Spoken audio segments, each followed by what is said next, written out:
ગુજરાતની અંદર જ્યારે જ્યારે ચૂંટણી આવે છે ત્યારે સૌથી મોટો સવાલ એ થાય છે કે ગુજરાતની અંદર ઘણા સમાજ એવા છે કે ચૂંટણી સમયે એમનું વજન માપવામાં આવે છે। જો એકાદ સમાજ પણ નારાજ હોય તો ચૂંટણીની અંદર ક્યાંક પરિણામ છે તે અલગ આવી જતું હોય છે। અલગ અલગ વખતે આપણે જોયું છે કે અલગ અલગ સમાજને મનાવવાના પણ પ્રયત્ન કરવામાં આવતા હોય છે।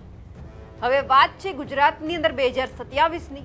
2027 નજીકમાં છે અને ફરી એક વખત હિલચાલ શરૂ થઈ છે સૌરાષ્ટ્રથી કે જ્યાં આપણે અવારનવાર એવું સાંભળ્યું છે કે ચૂંટણી આવે એટલે પાટીદાર સમાજમાં કંઈક નવા જૂની થાય। પાટીદાર સમાજના ઘણા બધા મોટા અગ્રણીઓ છે તેમની સાથે બંધ બારણે બેઠક શરૂ થાય અને આજે ફરી એકવાર એક બંધ બારણે થયેલી બેઠક ચર્ચામાં આવી છે। કોના વચ્ચે થઈ છે તેમની ચર્ચા કરીએ। નમસ્કાર, આપ જોઈ રહ્યા છો નિર્ભય ન્યૂઝ અને હું છું આપની સાથે રિદ્ધિ। ગુજરાતની અંદર 2027ની વિધાનસભાની ચૂંટણી નજીકમાં છે અને હવે ચર્ચા શરૂ થઈ રહી છે કે આ ચૂંટણીમાં આ વખતે નવા જૂની શું થવાનું છે। જ્યારે જ્યારે ચૂંટણી આવે ત્યારે સૌરાષ્ટ્રમાંથી હંમેશા આપણને એવું સાંભળવા મળ્યું છે, એવું જોવા મળ્યું છે કે અલગ અલગ પક્ષના જે નેતાઓ છે તે ખોડલધામ જાય, બંધ બારણે નરેશ પટેલની સાથે બેઠકો કરવામાં આવે। ત્યારે પણ સવાલ એ થતો હોય છે કે નરેશ પટેલ છે ચૂંટણીમાં ઝંપલાવશે કે કેમ। પણ હવે આ વખતે ખુદ નાયબ મુખ્યમંત્રી હર્ષ સંઘવી જ્યારે રાજકોટના પ્રવાસે હતા, સાંઢિયા પુલનું લોકાર્પણ કરવાનો સમય હતો, લોકાર્પણ કરવામાં આવ્યું અને એ જ પછી હર્ષ સંઘવીએ નરેશ પટેલ સાથે બંધ બારણે મુલાકાત કરી છે। રાજકીય વિશ્લેષકો એવું કહી રહ્યા છે કે ક્યાંક 2027ને સંલગ્ન આ બેઠક છે તે કરવામાં આવી હોય, પણ હંમેશા આપણે એ પણ જોયું છે કે જ્યારે ચૂંટણી પૂરી થાય છે ત્યારે ક્યાંય જ નરેશ પટેલ છે ચૂંટણીમાં દેખાતા નથી। હા, પાછલા બારણેથી ક્યાંક કોઈકને ટેકો કર્યો હોય, પણ એ વાત ગૌણ છે, એ એમની પોતાની અંગત વાત છે કે પોતે પણ એક મતદાર છે, એક સમાજના પ્રતિષ્ઠિત વ્યક્તિ છે, એટલે એ કંઈ પણ કરી શકે છે। પણ આ બધાની વચ્ચે જ્યારે આજે સૌથી મહત્વની મુલાકાત એ એટલા માટે માનવામાં આવે છે કારણ કે આ બંધ બારણે જે બેઠક છે એ ખોડલધામના કાગવડધામમાં નથી થઈ, પરંતુ આ બેઠક થઈ છે રાજકોટમાં, જે નરેશ પટેલનું નિવાસસ્થાન છે એ જગ્યા ઉપર આ બેઠક કરવામાં આવી છે। એટલે બધાનું ધ્યાન ક્યાંક આ કેન્દ્રિત કરી રહ્યું છે। હવે આ બેઠક ચાલુ હતી અને એ સમય દરમિયાન જ્યારે સવાલ કરવામાં આવ્યો ધારાસભ્ય રમેશ ટીલાડાને કે આ બંધ બારણે જે બેઠક થઈ રહી છે તેમની પાછળનું કારણ શું છે, ત્યારે તેમણે જે કારણ કહ્યું છે તે સાંભળી લો।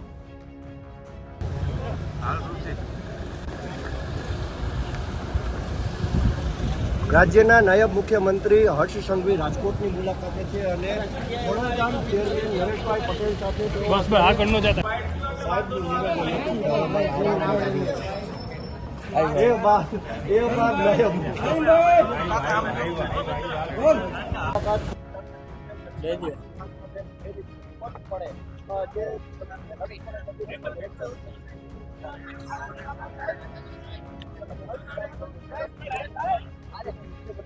હર્ષભાઈ આજે તેમના નિવાસ સ્થાને તેમની સાથે બેઠક કરવા જઈ રહ્યા છે ત્યારે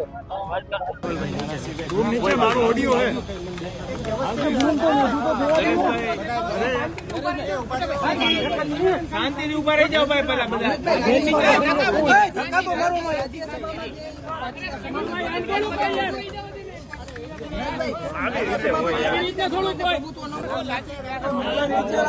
આપે છે નરેશભાઈ, તમે તો નથી યાર, હવે મોટું તો દેખાવ નરેશભાઈનું।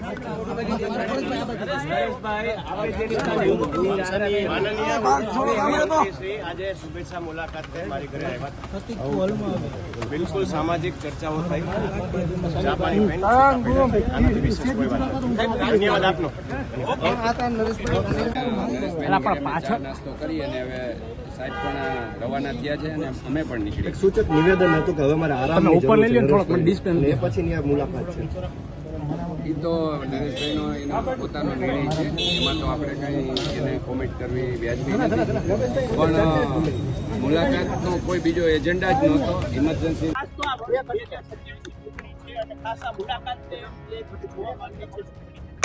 ના આપણા ડેપ્યુટી સીએમ હર્ષભાઈની લાગણી હતી ને ઈચ્છા હતી કે આપણે નરેશભાઈની શુભેચ્છા મુલાકાત લઈ, અમારે એરપોર્ટ ઉપર નક્કી થયું એટલે અમે આવ્યા, બાકી તો બીજી કઈ આમાં બેઠકની કોઈ વાત જ નથી। ત્યાર પછી મુલાકાત એટલે ક્યાંક રાજકીય રીતે પણ જોવામાં આવતું છે, સ્વાભાવિક વાત છે, તમે કઈ રીતે?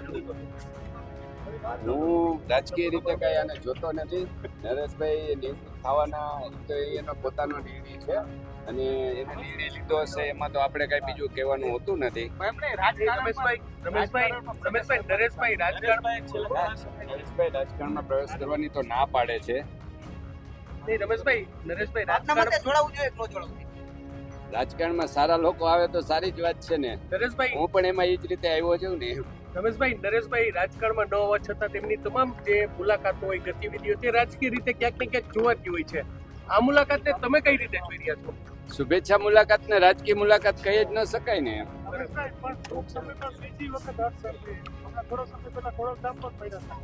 ને આ તો મેં કીધું એમ સામાજિક આગેવાન હોય એને અમે રાજકીય લોકો એને મુલાકાત લેતા જ હોય. હું પણ ગઈકાલે ઘણા સામાજિક લોકોની ઘરે ગયો તો મળવા. એટલે એ તો સ્વાભાવિક છે કે સામાજિક લોકો સામાજિક કામ કરતા હોય તો એને અમારે રાજકીય લોકોએ મળવું અને શુભેચ્છા મુલાકાત લેવી એ અમારી ફરજનો ભાગ છે.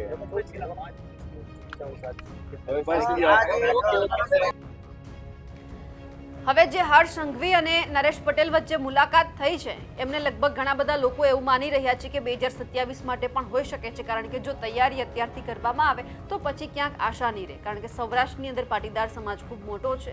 આ પાટીદાર સમાજ છે ઘણી બધી વખત ફેક્ટર પણ સાબિત થાય છે. હાર જીતનું કારણ પણ આ બાજુથી નક્કી કરવામાં આવે છે. એટલે હવે જોવાનું છે કે આવનાર સમયમાં આમનું પરિણામ શું આવે છે. અમારા અહેવાલને લઈને આપનું શું માનવું છે કમેન્ટ કરીને ચોક્કસથી જણાવજો. સાથે જ અમારી નિર્ભય ન્યૂઝ ચેનલને લાઇક, શેર અને સબસ્ક્રાઇબ કરવાનું ભૂલશો નહીં. નમસ્કાર.